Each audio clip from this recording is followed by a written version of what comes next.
Imagine getting up every day full of energy as if you were in your 20s again. What would that be like? What would it be worth to you? What is your health worth to you? Think about it. Your health isn't everything, but without it, everything else is nothing. And yet, too many of us are taking it for granted until something goes wrong. And no one wakes up hoping to be diagnosed with a disease or chronic illness. And yet, we've never been taught how to be proactive in our health through our school or public health. As a registered health coach and integrative health practitioner, I believe it's time this information is made available to everyone. Combining new knowledge around your health and the ability to do my functional medicine lab tests in the comfort of your own home will allow you to optimize your health for today and all your tomorrows. Don't wait for your wake-up call. Welcome back to another episode of the Don't Wait for Your Wake Up Call podcast. I am Melissa Deely, your host, and here with me today is my good friend and partner in Girls Matter, Jan Janzen. Welcome to the show. Oh, thank you, Melissa. I am so excited to be here. I'm excited to have you here and share your wisdom with my audience. And first, let me just introduce you so they know who you are. Jan is a lifelong entrepreneur with 43 years of experience in business, reinvention, and breaking free from cycles that keep people stuck. Her journey from decades of door-to-door sales training as a Jehovah's Witness to building multiple businesses given her a unique perspective on resilience, decision-making, and the power of taking bold action. In her newly updated book, Getting Off the Merry-Go-Round, is a wake-up call for anyone who feels like they're spinning in circles, repeating the same struggles, facing the same fears, and waiting for life to change. With humor, straight talk, and real-life stories, Jan helps people recognize the patterns keeping them stuck and shows them how to finally move forward. And Jan, I'm going to stop there and ask you to just share your story, the Coles Notes version of it, of your life to getting to this point and deciding to update a book that you had previously written and now are rewriting, filling it with new learnings. Well, first of all, the book was written in 2008. And let's face it, the world has changed, but so have I. And it's also just my favorite book, Melissa. It just never leaves my bedside table. It is dog-eared, unlike any other book I have in my entire bookshelf. So it's not just a roadmap, but it really is a wake-up call, to use your words of your podcast.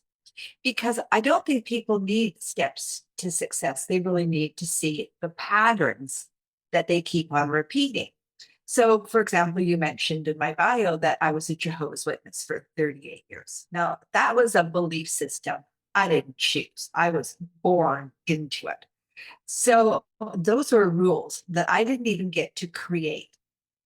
And there was no permission to live my life the way I wanted to. It was a very, very, very strict religion where everything from my food choices to my medical choices to my dress choices to books I read, the movies I watched, right down to kind of birth control I was allowed to use in my marriage were dictated by this, I call it a cult. So, that's where escaping that was a huge, because first of all, I left something that was so familiar, but then I lost everything. I lost my husband of 18 years, said, I don't want to be married to you anymore. I lost my family. I lost my friends. I lost every bit of structure. And I really had to rebuild. And that was right from the ground up. And that was a challenge, to put it mildly. And I learned a lot. I ended up homeless twice, almost bankrupt, and living in a cabin with rats the size of kittens running up and down the walls, and my toilet water frozen one morning, and my fridge door frozen shut. Talk about a wake-up call. It's like, I don't think so. I don't want to be doing this. And that really was the kick in the pants to get my life together. And what a kick in the pants that is. Not many people can say that they were living with rats the size of cats and their toilet water was frozen. And here you are laughing about it, which is a testament to the human spirit. And as you said earlier, how much you've changed, how far you've come, and rebuilding your life. So, yes, you've changed. What inspired you now to update the book? Because I think the world needs it more than ever. And maybe I need it more than ever because I feel like this is a whole nother chapter to my life. My second husband passed away a couple of years ago, which was another whole journey in itself, going through someone's illness for a couple of years and then watching someone you really love die. It was probably the toughest thing I've ever done. I thought leaving the Jehovah's Witnesses was tough, but boy, oh boy, watching that and going through that, Melissa, bakes the cake. So I'm starting over again as in a new life. And I want to make sure, having watched Greg go through what he went through, I want to make sure that I leave this world without any regrets. And so that's why really refreshing all of these principles about how do we live the life we choose instead of being on that merry-go-round where you're just doing it because everybody else is doing it. And conformity has become a big thing these days. So are we conforming or are we really choosing our life? And I think that that's a critical question that we need to be asking here at this time. Absolutely. And I talk about that all the time as well. And how often do we hear people who are in jobs that they hate and they're conforming because it pays the bills, it has the benefit plan, et cetera, and yet it's slowly killing their soul versus Exactly. getting out, getting off the merry-go-round, as you say, and figuring out what their true mission is in this life. Now, you have a wonderful saying about sliding into home base at the end of your life. Do you know what I'm talking about there? Oh, I do. Yeah, I I'd absolutely love for you to share that because that's how you want to live your life. It's how I live my life. And I think it's a great point to share it here.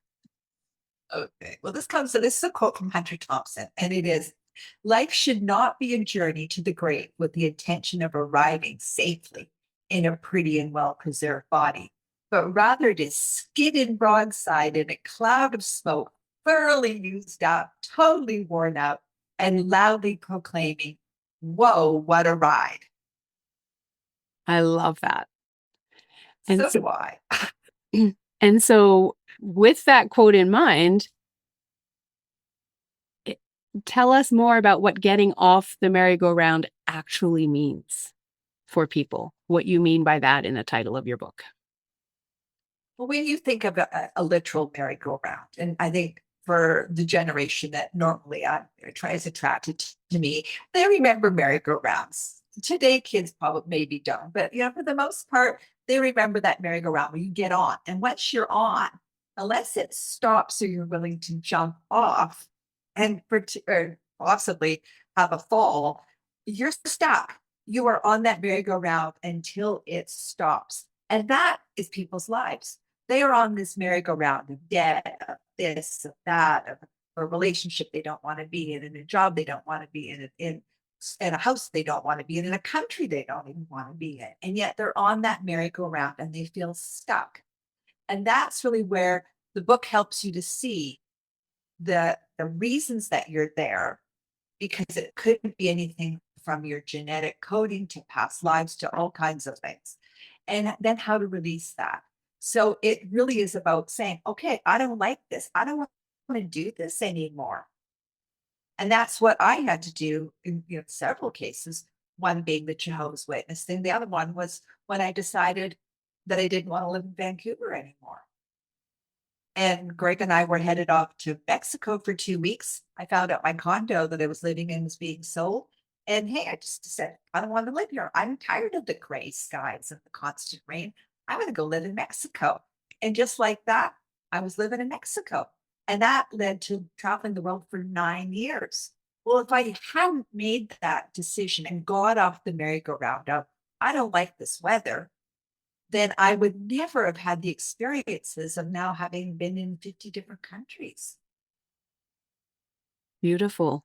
And coming back to that programming, society does program us to play it safe, to arrive safely, as the quote says. Anything outside of that is, a little bit too wild. Let's tone it down, right? And yet, that's where our greatest joy comes from. And we can still do that without putting our lives at risk every single day. And it's shifting the programming and allowing people or ourselves to think outside the box and to know that much of our day we are running on programming. 90% of our day is run by our programs from when we were 0 to 6 years old. And to know that we can shift them. And that, of course, is the work that you do. So, what are some real life examples of people stuck on the merry-go-round? Well, for example, they could be stuck, as I was, living in a place they don't want to live. And yet they'll think, well, I can't leave my family, or I can't do this, or they're afraid to get on that plane and go somewhere else. And one of the stories I talk about is in my book, in the updated version, is arriving in Guatemala, which is, most people would go, it's not exactly the most popular tourist destination, but I arrived in Guatemala at night, got in a taxi and went winding up this road to in the mountain place that I was staying for the next 3 months. And most people wouldn't even have done that. They would have said, I have to arrive in the middle of the day and I have to have someone meet me and I need a tour guide and all of that. I just jumped in a taxi and speak fluent Spanish. So that was no big deal. And I arrived at this place where I'm staying and I walk in and I go into the bathroom. There's a great big scorpion in the sink. I'm like, hello, welcome to Guatemala. And having lived in Ecuador for 4 years as a missionary with the Jehovah's Witnesses, dealing with that kind of stuff was a piece of cake. I took off my running shoe, I smacked it dead, threw it down the toilet, and went to bed. Now, a lot of people have been going, oh, God, what if there were more? Like, what if there was some in the bed? What if they ran to the bed? Like, what if they came up? I didn't even think about that. I remember just getting into bed and going, oh, okay, well, that was fun. So that's where the change of attitude is, that you have to expect things aren't going to be like they are where you came from. And I think that's one of the biggest reasons, Melissa, that people do get stuck in their lifestyle is because they're comfortable. And comfortable is boring. Exactly. That's all I can say.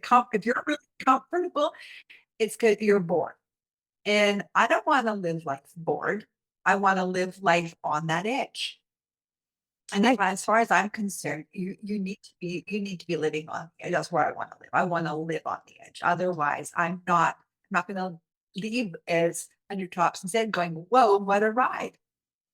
Exactly. And when we're in our comfort zone, we're not learning. And in our trainings, we always say you're either growing/learning or you're dying. Which would you prefer? Right? So get out of that comfortable suffering, because that's ultimately what it is, and move forward.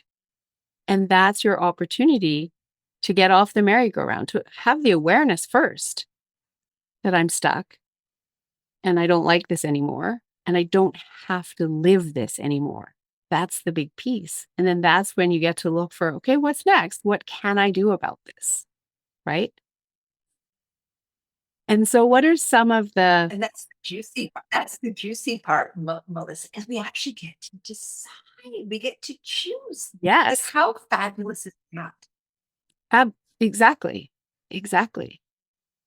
I love the fact that we are literally all creating our own reality every single day. And if we don't like it, we can change it. And life isn't happening to us. Life is happening for us. When we look at it from that perspective, then we can say, okay, what am I supposed to learn here? And realize that we can move forward.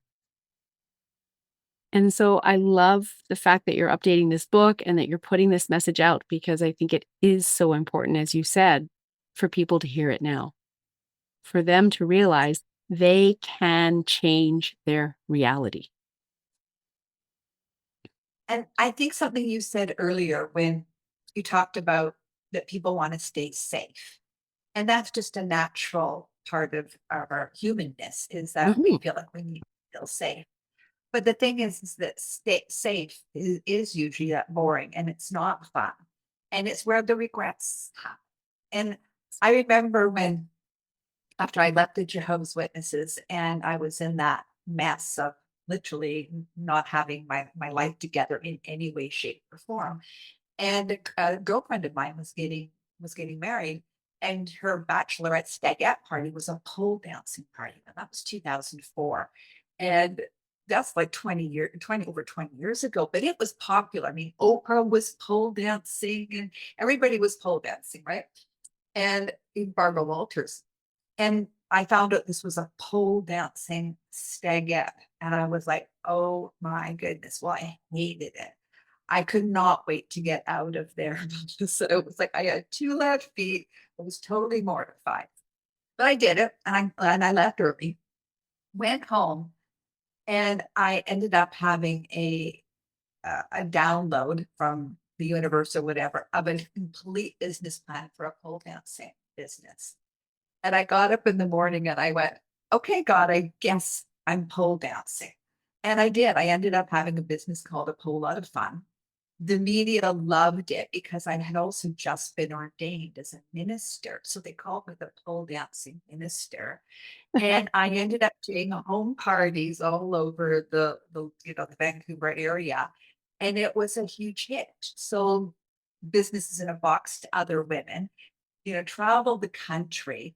It was a crazy, crazy time. Now, that's about as unsafe for a former Jehovah's Witness as you could possibly get. But it was a highlight of my life and it was a changing point for me because it took me out of my comfort zone. And once you're out of your comfort zone, then what happens is your comfort zone expands, which is exactly what we want it to be. And that was an expansion on steroids, let me tell you. Well, I have to share my pole dancing experience was in one of the bars. It was called the American Bar in Bangkok, Thailand. So that was quite a different pole dancing experience to yours.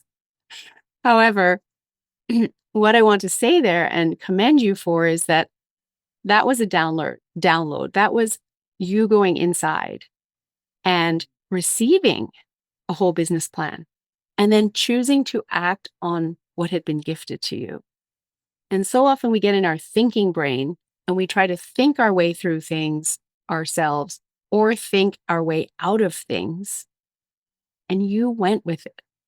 You chose to follow that gift of that information, even though it put you out of your comfort zone. Your intuition was telling you, do this, and you did it. And that's really powerful. And look at the results that you had because of following that. And I always love to say that our intuition, our inner self, our higher self that has all the resources for our success in this lifetime is never going to lead us astray. We just need to be able to tune in to access it. And when we're on the merry-go-round, we are not tuning in. No, and it was fascinating as I talked to women across the country. And so many of them said, yeah, I had the same idea, but I didn't do it. Mm-hmm. And so I think the universe does give a bunch of people the same idea because knowing that most people won't do anything with it. So when you have those downloads, take note of them because that's a message that we need to pay attention to. And I think I've done that probably my entire life. At 17, I decided I didn't want to live in Vancouver anymore. And I wanted to graduate halfway through in a semester. Well, the school wasn't on semesters, but I got the principal to allow me to graduate as if we were on semesters. And I said to my dad, I'm moving to Montreal. And he said, okay, that's good. He said, well, just know if you go, you're not coming home. I said, okay, Dad, I'm not. And I guess he was a bit worried I wouldn't keep my word because they actually sold the house and moved into an Airstream trailer. And I'm thinking back because I was writing about this in the update. They didn't even come. They didn't even come to say goodbye to me. Nobody, not my family, even came to say goodbye to me at the bus station. And here I was at 17. I got on this bus and moved myself across the country to Montreal. So that was a download. That was an intuition that I need to go to Montreal. And that was because there was a need for French speaking Jehovah's Witnesses, and I was one. And so I was needed. And so off I went. I'm 17, Melissa. I mean, who does that at 17, right? So it's been a lifelong example of always getting off that merry-go-round. Every other kid was still dating, and I had a boyfriend at the time. And it was like, no, I'm going to go live in Montreal by myself and make it work. And I did. And I love that, again, it was your intuition and you weren't questioning it or thinking your way out of it or thinking up all the reasons why you shouldn't do it. You followed that intuition. And it's another chapter in your story in making you who you are today and the life well lived. So how do you help others stop waiting and start making real change in their life, i.e., get off their own merry-go-round? I had a healing practice. This was another like bizarre thing because it was really all downloaded to me. And so when I worked with people, it was about releasing those beliefs at a very deep, I call it a DNA and cellular level, because they're embedded in us, but they can be released. You use a method, I used a method, but the important thing is we think that they're stuck, and those beliefs are with us, but we have picked those beliefs up through various things. Most of my beliefs I picked up through being a Jehovah's Witness. People pick it up because of their culture. People pick it up because of so many things. And I do believe we've had past lives. We've lived many, many times. This is just this round right now happens to be this lifetime. And so I was able to solve a lot of people's problems even by going back into past lives, which convinced me that there had to be, this wasn't our only time here. So when we're able to release those, it's like letting go of the baggage. I call them backpacks. So, if you have a donkey, let's say, and you put a backpack on that donkey, on those saddle thingies, well, that's fine. The donkey can still, go up the mountain and do its thing. And because I've spent time in so many developing countries, that's a very typical scene to see a donkey with something on its back and is going up a mountain or down a road. But what if you put 2 or 3 or 4 or 5 or 6 of those backpacks on the donkey? What happens? I can tell you what happens. The donkey lays down and doesn't move. It can't move. And that's what we become like when we have all of these beliefs that we didn't agree to. We didn't sign when we were born. We didn't say, yeah, I like that belief and I like that belief, and that sounds like a really good one, and that's empowering. We picked up all the nonsense from everywhere from our parents, from our grandparents, from our ancestors, from the environment in which we were raised, the culture, the country. That's what we were fed, that's what we were indoctrinated with, and we didn't choose. What I'm saying is now choose what you want to believe and how you want to live your life, because we don't have to have all those backpacks that we didn't sign up for. We don't have to have them. We don't have to keep them, and we get to choose. And I think that's where people don't understand that they actually have a choice. You can make a decision to let go of those and replace them with much more empowering beliefs. And that's so true. If people just stop and think for a moment as they're listening to this episode, how do you talk to yourself? Do you talk to yourself as someone you love? Are you your own best cheerleader going, yeah, you can do this. You've got this. You're brilliant. You're smart. You're so incredible. You can do this. And only you can do this because only you have these skills and these dreams and this mission. Is that how you talk to yourself?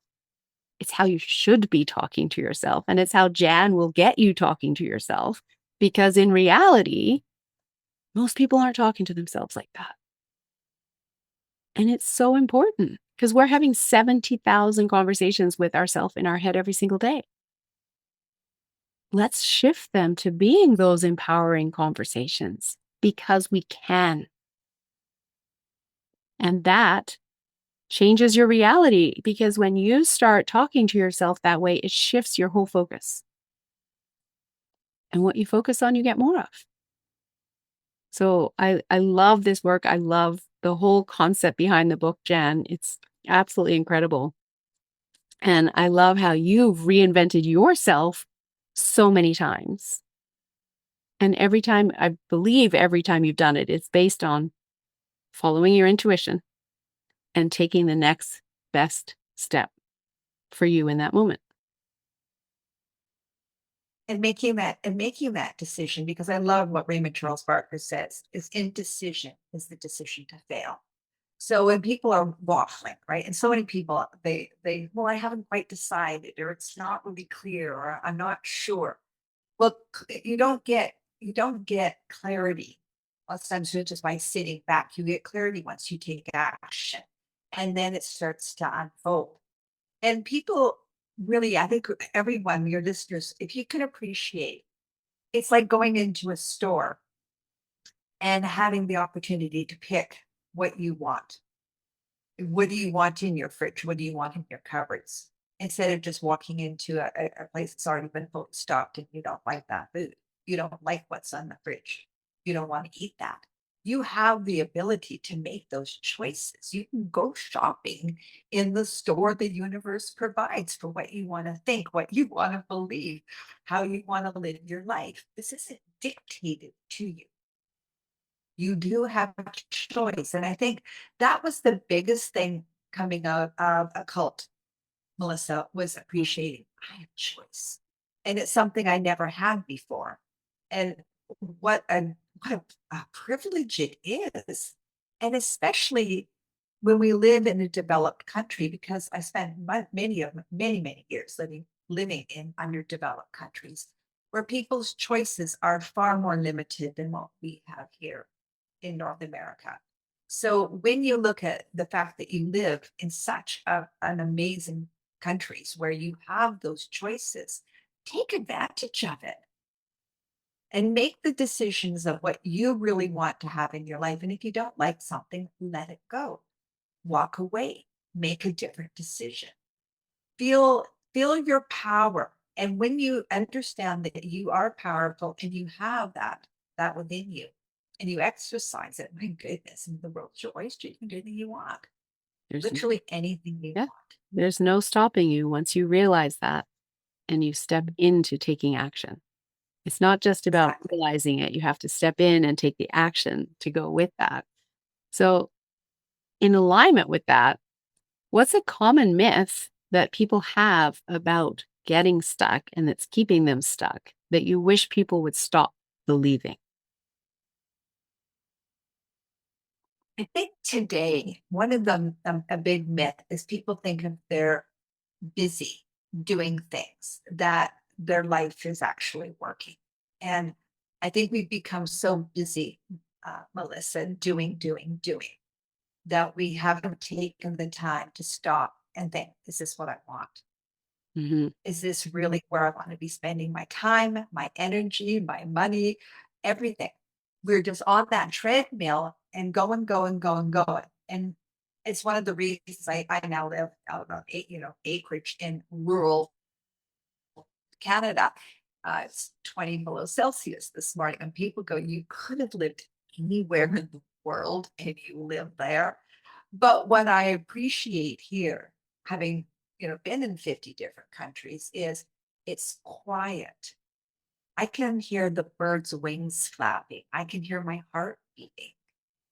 It's quiet. And that gives me space to stop and think and to hear and to feel and just to stand there and admire a stunning sunset, or deer on my property, or the seasons change. And people don't do that anymore.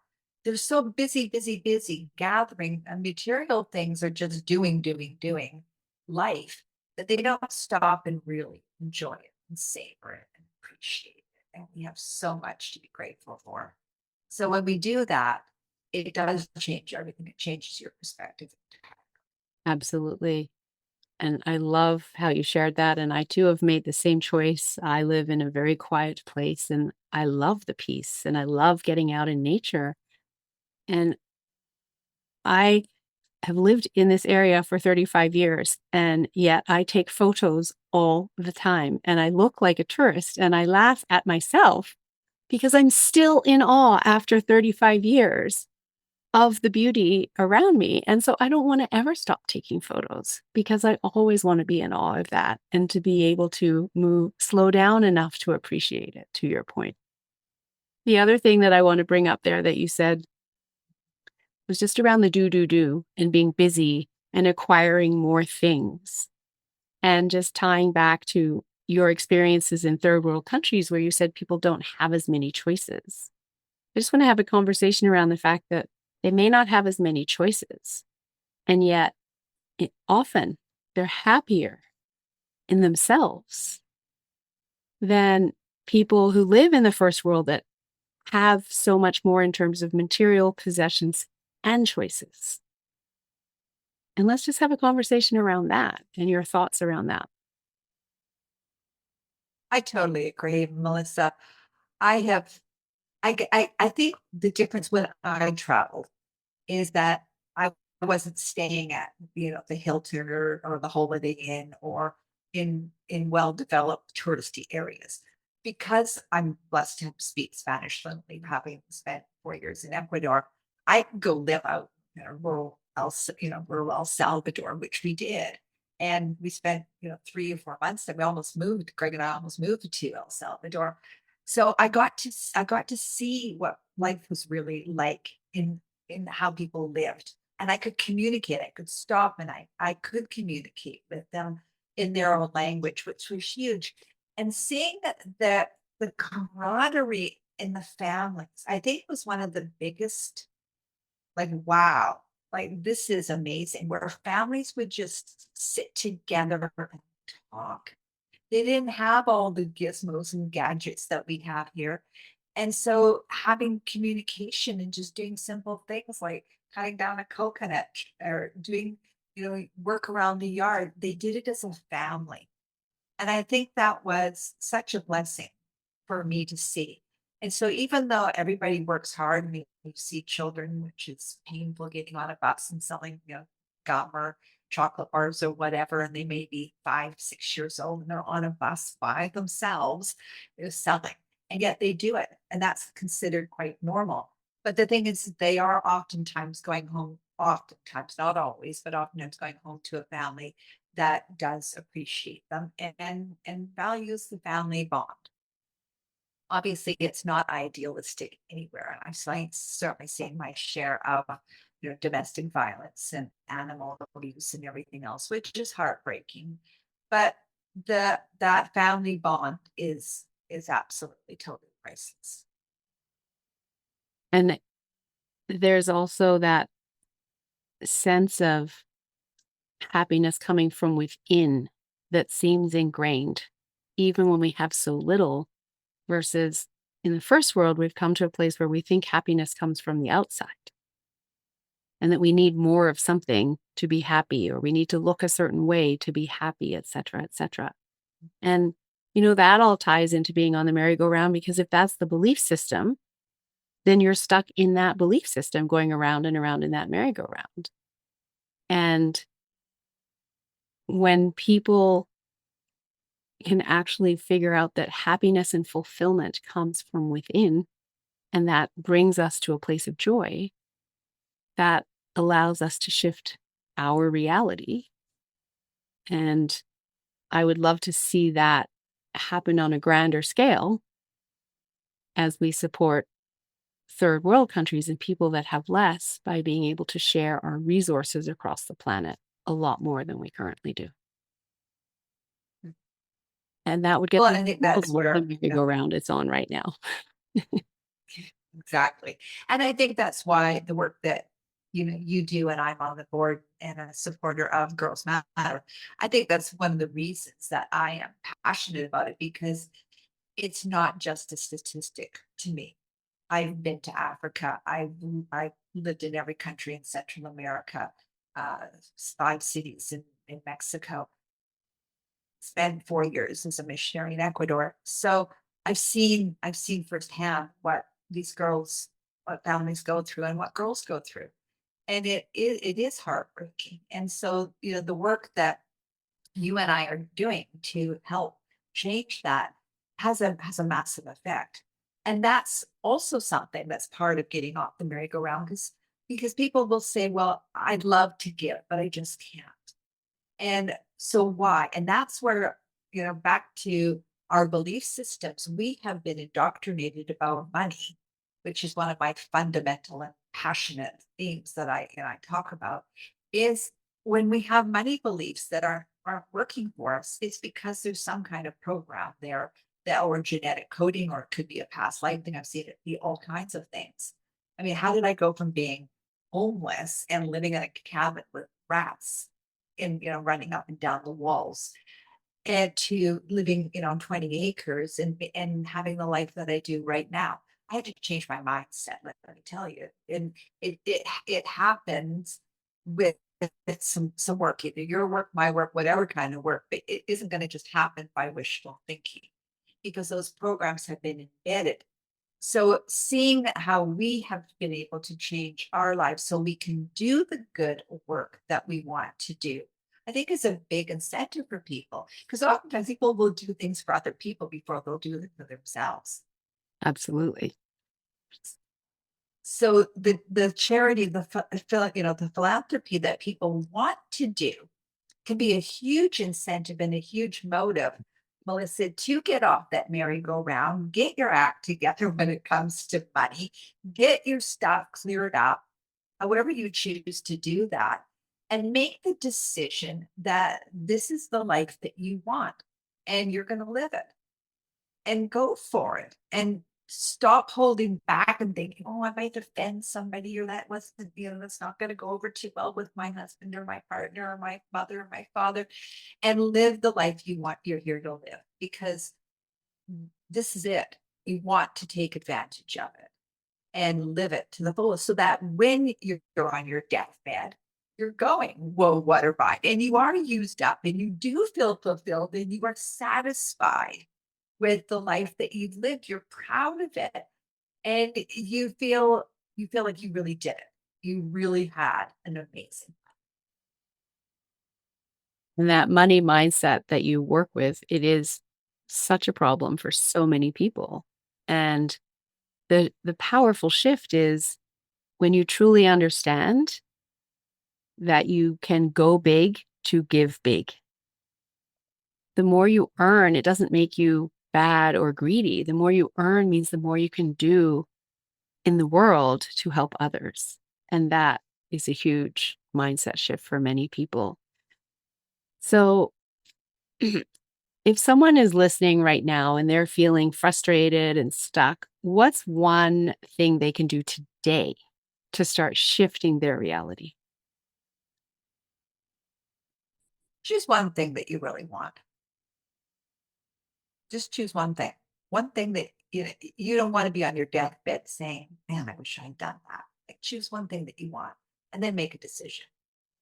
Make that decision that you're going to have that. Not, well, I'm going to go after it, or I'm going to pursue it, or I'm going to chase it, or people will talk about chasing their dreams. Well, when you chase your dreams, I mean, you're always going to be, they're Yeah, always I going to know. be ahead. Right, right, exactly. They'll say, I'm pursuing my career. Like, why are you pursuing something? Just take it, have it. Right. So language is so important, as you well know. So decide what you want. And you can start with something small. It can be very small or it can be big. It's your life. You decide. But make that decision and then hold yourself to that decision. So what's the next step? So make the decision, and what's the first thing you're going to do? And it also isn't such a bad thing to have coaches. Like, I know you and your partner, really, you do coaching. I do coaching. I have coaches.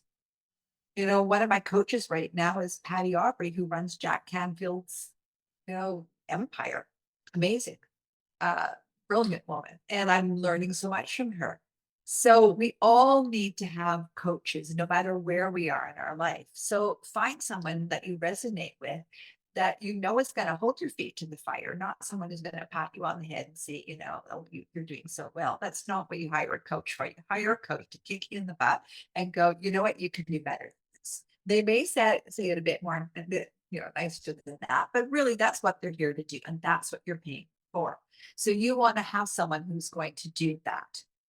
And that's, probably why people would come to me.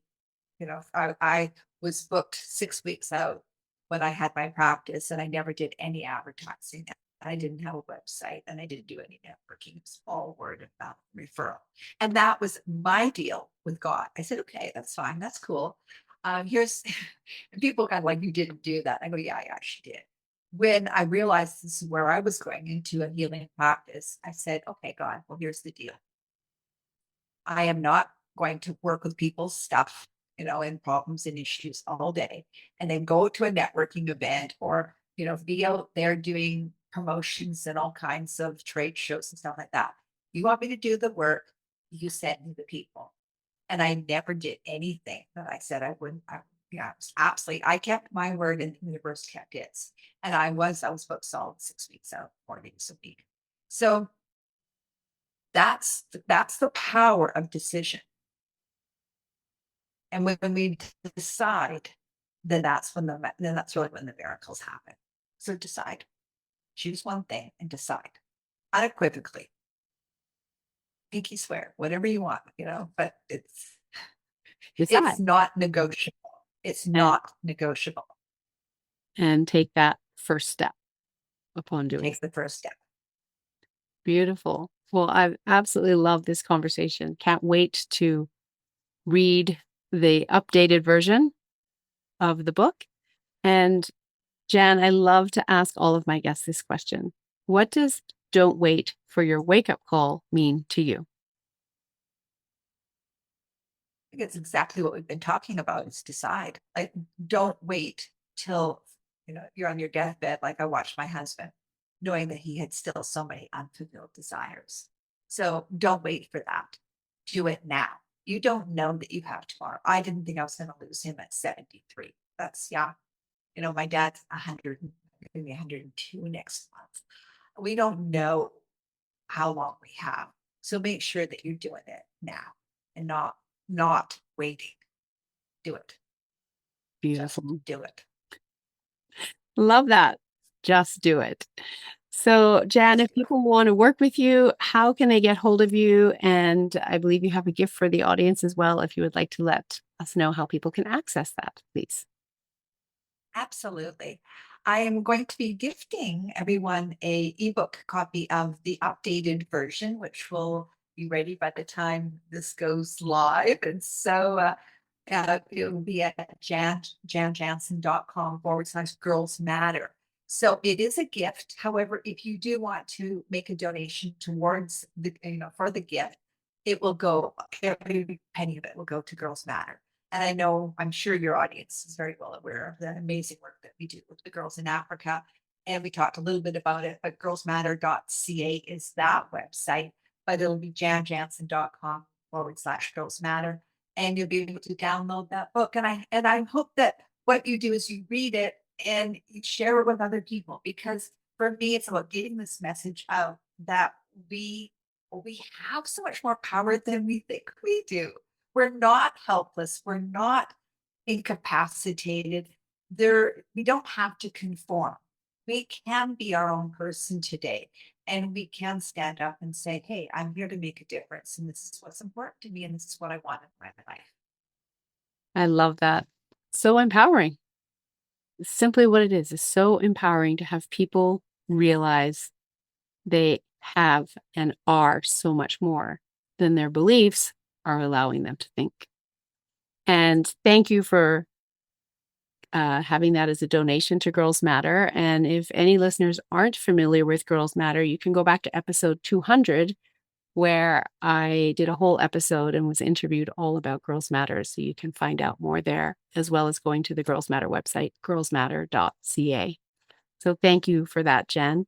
And as we wrap this wonderful episode, are there any last words of wisdom that you would like to share with the audience? I am so grateful that I made the choices that I did, Melissa. They were hard. I mean, I want to cry just talking. They, they were tough. It wasn't easy, and I would be the first to say it wasn't easy. But damn, am I ever glad I did it. Because my life is so amazing. And my life has been an incredible journey. If I hadn't taken that step to say, I don't want to be in a cult, I don't want to be in that, religion anymore, I don't know where I would be right now. I just don't. It certainly wouldn't be here talking to you about this stuff. I know that for sure. So, it does. It's an emotional thing for me because coming from where I was to where my life is now, it is like going from hell to heaven, like seriously. And I am so grateful for the support and the friends that I have made, the community I never had. I had community, but it was very dogmatic.